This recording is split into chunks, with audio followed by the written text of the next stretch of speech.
Anatoli Jurjewitsch Moskwin wurde 1966 in Gorki geboren, dem heutigen Nischni Nowgorod. Schon in jungen Jahren zeigte er eine außergewöhnliche Begabung für Sprachen und Geschichte. Während andere Kinder spielten, verbrachte er viel Zeit auf Friedhöfen, die für ihn zu Orten der Stille und Reflexion wurden. Nach seinem Studium der Philologie entwickelte sich Moskwin zu einem angesehenen Sprachwissenschaftler.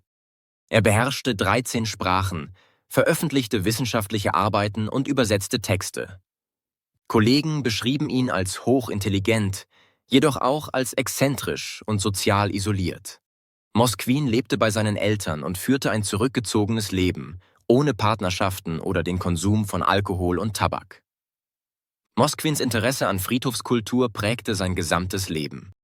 Er selbst bezeichnete sich als Nekropolisten, einen Spezialisten für Friedhofskultur.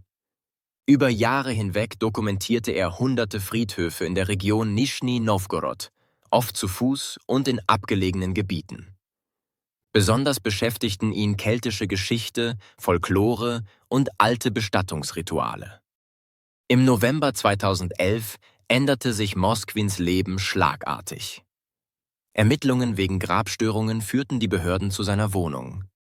Dort entdeckten sie die mumifizierten Überreste von 29 Kindern, überwiegend Mädchen zwischen 3 und 13 Jahren. Die Körper waren bekleidet und arrangiert, sodass sie wie große Puppen wirkten. Moskwins Eltern hatten die Figuren gekannt, aber nie geahnt, dass es sich um echte Leichen handelte.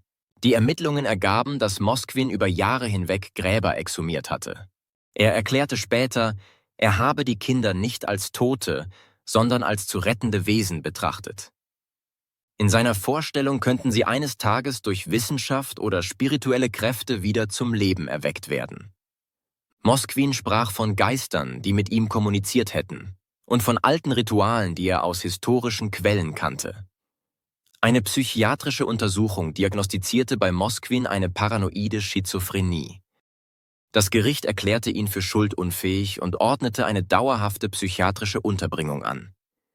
Er wurde nicht verurteilt, sondern in eine geschlossene Klinik eingewiesen, wo er sich bis heute befindet.